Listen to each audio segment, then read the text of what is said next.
Direct News TV. February 29, 2024. Israel's war on Gaza live, dozens killed while waiting for food aid. At least 104 Palestinians waiting for food aid were killed and 760 wounded after being shot at by Israeli forces in Gaza. Israeli airstrikes and shelling have killed at least 30 people in separate attacks in the Nuseirat, Burej and Khan Yunis camps in Gaza.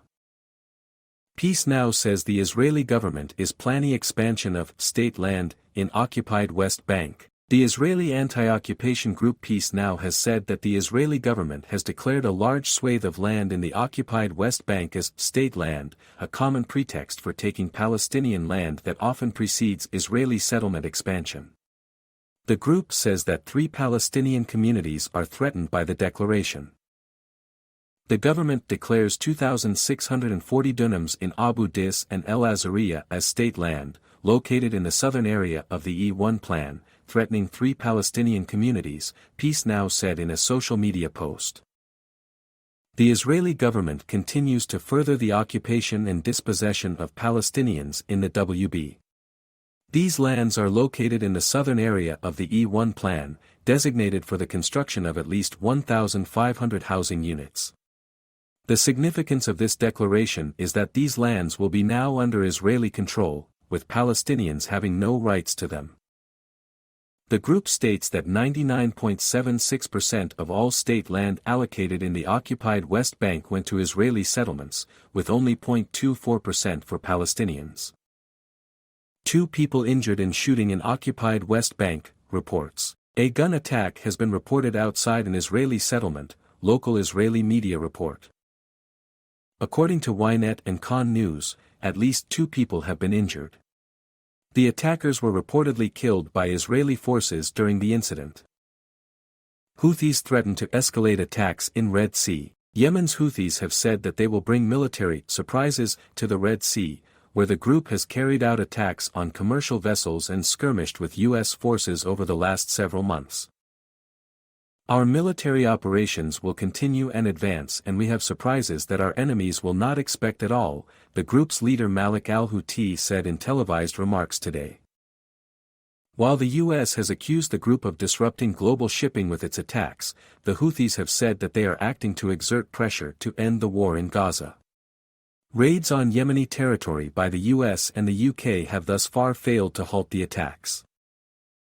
Hamas says will inform on the fate of 3 Israeli captives tomorrow. The group's armed wing, the Qassam Brigades, has released a video via Telegram showing 3 elderly Israeli captives, saying that it will give news of what happened to them tomorrow. The 3 men were originally shown in a video released by Hamas on December 18. They could be seen pleading for their immediate release, saying, "Don't let us grow old here." 5 days later, Hamas announced that it had lost contact with the group responsible for their detention.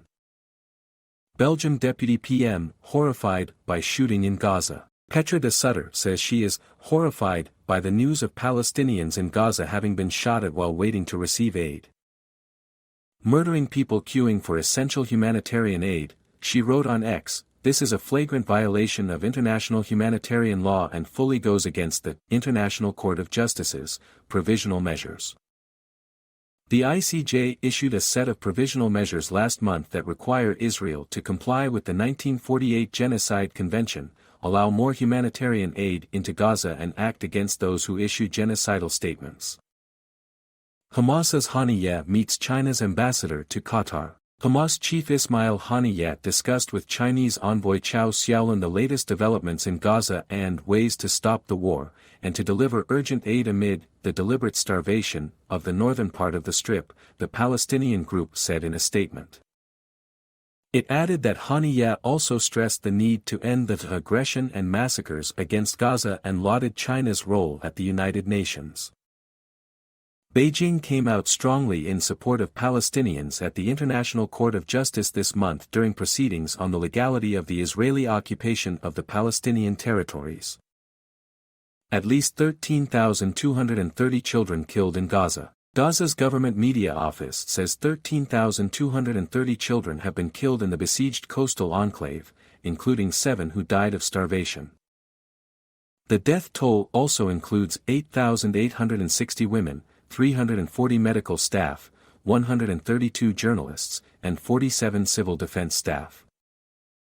While 30,139 bodies have been registered at hospitals, the official death toll does not include the about 7,000 reported missing, the office said in its latest update. Life draining out of Gaza at terrifying speed, UN aid chief Martin Griffiths says he's appalled at the killing and wounding of hundreds of people during the transfer of aid earlier today.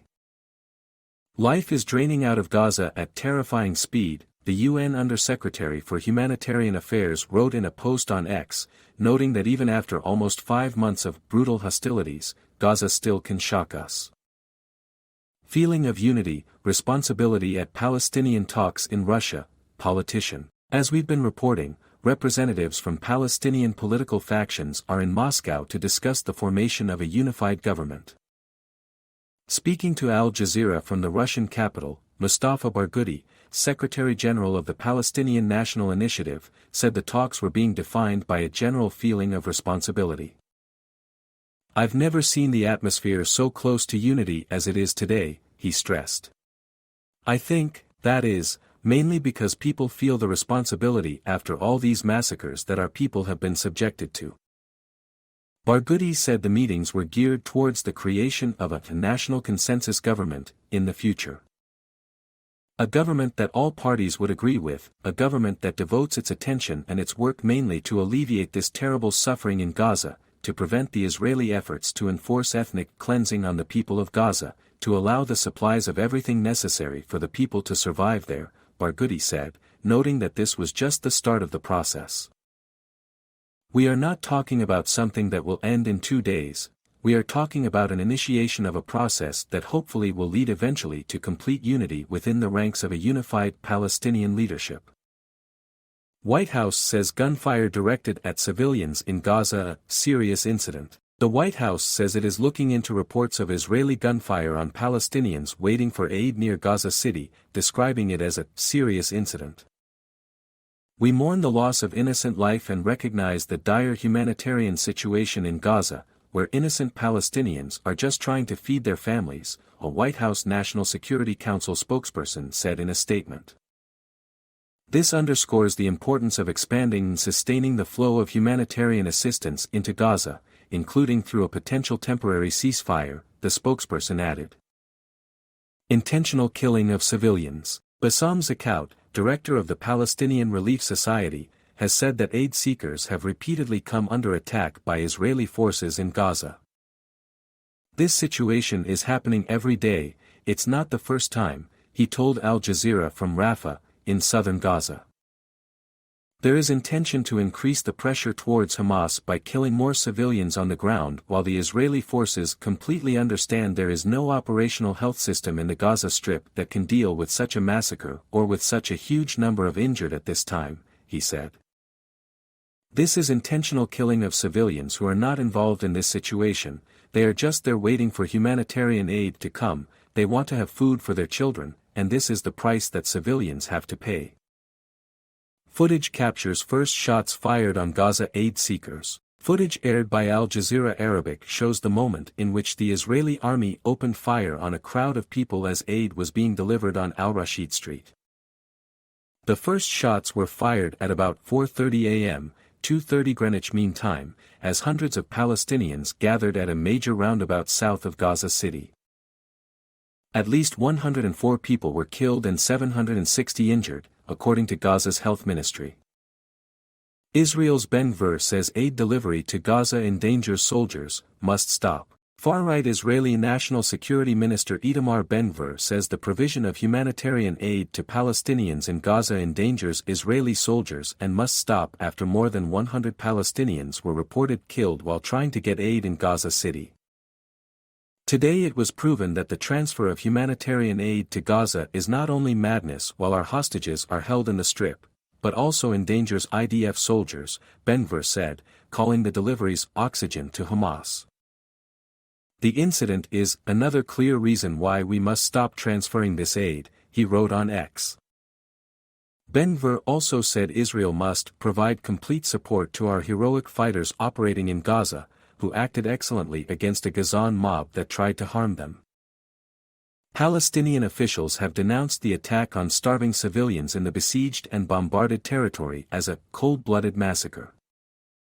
I'm inside Al-Shifa Hospital and the entrance and corridors are packed with victims from the attack earlier on, the crowd waiting for aid deliveries. The medical staff stand helpless amid the influx of victims. More are still being brought in even if the hospital is overwhelmed. Eyewitnesses say that as soon as the trucks arrived, the Israeli tanks advanced and started shelling the crowd. My name is Kingsley. Please like, share, subscribe and hit that notification bell so you can be the first to be notified whenever we post. You won't regret it.